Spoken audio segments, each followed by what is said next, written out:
জীবনটা বড় কথা খুব জানেন, এই যে কোথায় কোথায় বয়ে চলে যায় কেউ জানে।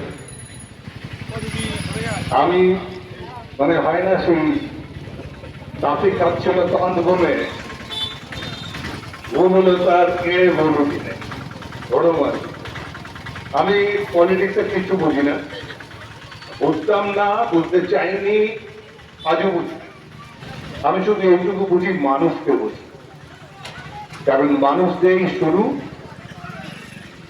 আমার চলচ্চিত্র জগতের যা কাজ যত বছর ধরে আমি করে এসেছি, এটাও মানুষকে নিয়ে, মানুষের জন্যে, মানুষের মনোরঞ্জনের জন্যে। মানুষ যদি দুঃখে ভুলে থাকে, যদি কষ্ট পায়, তার মনে একটু আনন্দ দেওয়ার জন্যে, তার মুখে একটু হাসি ফোটানোর জন্য কাজ করেছি এত বছর। সেইখানে মমতা বন্দ্যোপাধ্যায় আমায় বললেন যে আমরা এই অপশাসনটাকে সরাতে চাই 11তে, তো আমাদের জিততে হবে। জিততে গেলে আমাদের বেশ কিছু সিট লাগবে, তা না হলে আমরা সিপিএম কে সরাতে পারছি না।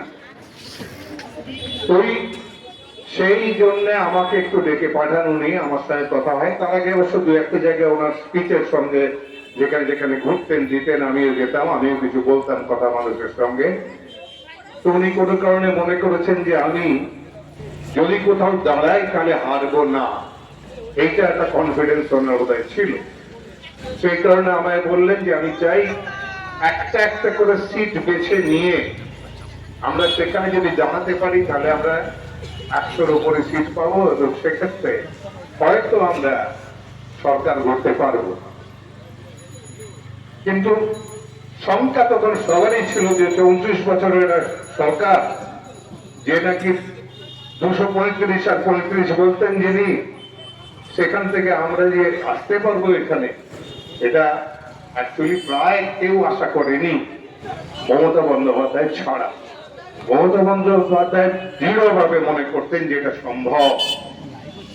সেই জন্য উনি আমাকে বলেছিলেন যে আপনি একটু পলিটিক্সে আসুন।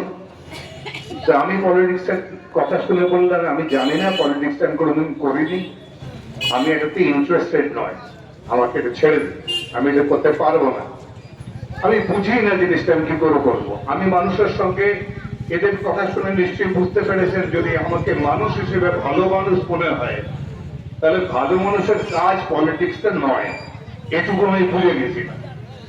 সেই জন্য আমার মনে হচ্ছিল এখানে ঢুকে আমি ভুল জায়গায় ঢুকবো। কিন্তু তখন উনি বলেন যে আমার ধারণা এমন এমন কিছু মানুষকে আমি নিতে হবে যারা নিশ্চয়ই একটা করে সিট আমায় এনে দেবে।